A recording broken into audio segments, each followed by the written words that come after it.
16 anos depois da última eleição que disputou, o ex-governador Paulo Afonso Vieira quer ser candidato a senador.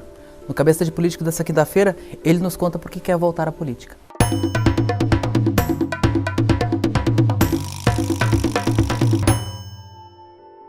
O senhor não disputa eleições desde 2002, quando foi eleito deputado federal. O que faz o senhor querer voltar à política eleitoral 16 anos depois? Bom, eu não deixei de participar da política, isso é um fato. Bem menos, até porque as funções que exerci não eram exatamente muito abertas à atividade política, mas eu continuei participando. Mas eu volto, Piara, porque eu vejo esse momento um momento muito parecido que quando eu comecei. Faria um paralelo, a necessidade de resgatar o Estado de Direito, as liberdades democráticas, o respeito à Constituição, aquilo que eu lutei na minha geração como jovem, na época contra o regime militar, para que nós tivéssemos o respeito à lei, né, a primazia do cidadão, e eu vejo hoje isso em perigo no Brasil. Eu não estou aqui filosofando, não, eu vejo hoje isso em perigo. O perigo não vem da farda, como era nos anos 50, 60, vem de instituições hoje que se hipertrofiaram e querem sobrepujar o poder popular, o voto, a cidadania. E eu me insurgi, eu quero ser senador, sou pré-candidato a senador, melhor dizendo, porque eu acho que eu posso colaborar como fiz no passado como jovem. O pré-candidato a governador do seu partido, Mauro Mariani, ele pediu autorização ao partido para ceder as vagas da chapa para alianças, especialmente as 2 vagas ao Senado, deixando talvez o MDB sem essa candidatura. Você acha que é possível que o MDB não tenha candidato ao Senado? Não, eu acho que a nossa militância não aceita isso, certo? E digo também sinceramente que eu vou disputar essa indicação. De qualquer forma, eu não estou escondendo isso do Mauro ou de quem quer que seja. E aproveito para dizer que eu me insurjo, eu fico indignado que o nosso MDB nesse momento está mendigando coligação. Nós estamos literalmente mendigando coligação e nós não precisamos disso. Eu me insurjo, o Piara, porque eu vejo que os nossos possíveis aliados, aqueles que nós achamos que podem estar conosco na chapa, eles conversam de manhã com os nossos adversários, de tarde com outro adversário e de noite vêm conversar conosco. Ora, eu não sou ingênuo, eu sei como funcionam as coligações, mas um mínimo de compostura a gente precisa, não é possível. Que tipo de coligação é essa que o meu aliado admite ser vice do meu adversário? Se o meu adversário não aceitar, ele vem ser meu vice? Não, eu acho que pelo menos um respeito, autoestima, autorrespeito e respeito à sociedade. O senhor sabe que o senhor sendo candidato, o senhor vai ter que responder sobre questões polêmicas do seu governo, episódios das letras, debêntures, o atraso do salário do final do governo. É uma motivação a mais ter que fazer essa justificativa? Estou pronto para isso. Das letras, muito tranquilo, porque o processo criminal já ocorreu e eu fui absolvido e já transitou em julgado faz muitos anos. E estou disposto a qualquer enfrentamento a tratar desse assunto sem nenhum problema. Nenhum problema. Não tenho nenhum receio de fazer esse enfrentamento nesse momento, pronto para essa disputa. Acho que posso ser um bom senador, tenho preparo para isso. Não estou fazendo aqui campanha, mas pela minha trajetória. Eu hoje tenho 60 anos de idade. Eu fui governador muito jovem, modéstia à parte. Aprendi muita coisa nesses anos todos. Não mudei meus ideais, perdi alguns sonhos, mas estou pronto para o embate. Eu ia lhe perguntar justamente isso. O senhor foi governador aos 36 anos. O senhor acha que foi muito cedo? Em alguns aspectos foi. E sabe o principal deles, que eu sei disso, e outro dia ainda conversava com o nosso governador Eduardo Moreira, eu não passei por Brasília antes de ser governador.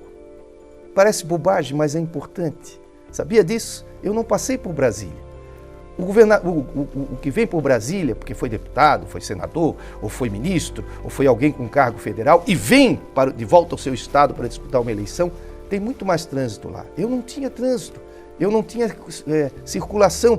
Por que na CPI lá dos precatórios se protegeu tanto os outros governadores que tinham sido senador, que tinham sido deputados, e fosse para cima do Paulo Afonso que nunca tinha sido nada? O senhor tem algum arrependimento do período que governou Santa Catarina?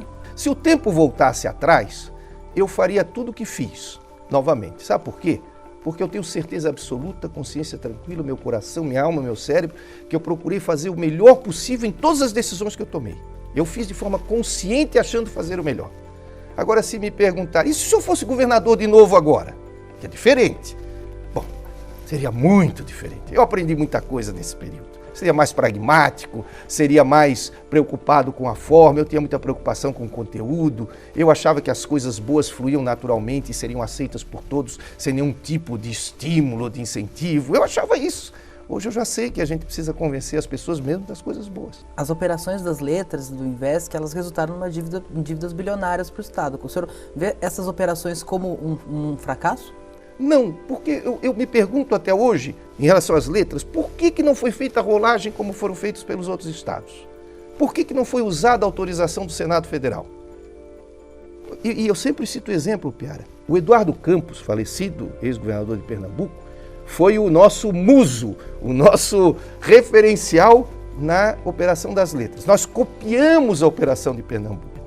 Lá em Pernambuco não teve impeachment, não teve nada disso, e o Eduardo Campos virou pré-candidato e candidato a presidente, apoiado, inclusive aqui em Santa Catarina, por setores que me combateram no episódio das letras. A fatalidade o levou, talvez ele tivesse sido presidente. Ou seja, lá ele se credenciou para presidente tendo feito o que nós fizemos, e aqui eu virei bandido. Nós não inventamos, nós copiamos. Isso é interessante. Aquilo que foi benéfico, foi aplaudido, foi dado como moderno nos outros estados, para nós não servia. Para nós era ilegítimo, para nós era ilegal. Agora é uma questão de maioria na Assembleia. O senhor passou por um processo de impeachment, que acabou não passando na Assembleia. O senhor faz paralelos entre o seu processo de impeachment e o processo que resultou no impeachment de Dilma Rousseff? Faço alguns sim. E eu acho que uma das coisas é da personalidade. A Dilma é muito mais fechada que eu. Eu sou fechado também em termos de contato com as pessoas. Eu tenho certeza que se o Lula fosse o presidente, não teria havido impeachment. Porque o Lula tinha uma extroversão no trato com as pessoas. Ela tinha uma dificuldade imensa, como eu também tinha. Eu às vezes me pensava, e confesso a vocês, se eu pudesse falar com a Dilma e dizer algumas coisas que eu penso sobre esse negócio de impeachment e o que poderia ser feito que eu não fiz, embora eu não tivesse sofrido o impeachment ao final, né? Porque o que é um impeachment? É jurídico e político. Há necessidade de um fato jurídico, que no caso da Dilma era uma palhaçada, tal das pedaladas, e o político, que é a perda da maioria, a perda da sustentação política. A Dilma perdeu a sustentação política. As pedaladas foram apenas um pretexto. Aquilo é uma bobagem. Todos sabemos que é uma bobagem. Como é que o senhor vê o MDB hoje, que o senhor é fundador do partido e o partido que mudou tanto e que hoje é um símbolo de fisiologismo no poder? Eu esperava, e aqui confesso, que o governo Temer fosse totalmente diferente do que ele foi. Eu pensei que o governo Temer ia ter um viés de Itamar. De um lado, uma certa conciliação nacional. E de outro, o reencontro do MDB, do PMDB, com algumas das suas bandeiras mais históricas. As suas bandeiras mais verdadeiras, que eu sempre digo, num determinado momento o PT tirou de nós essas bandeiras e ganhou a força que teve porque nós deixamos essas bandeiras irem embora. Éramos nós que tínhamos contato com a comunidade de base, éramos nós que participávamos da comunidade do bairro, éramos nós que estávamos no sindicato e eles nos levaram.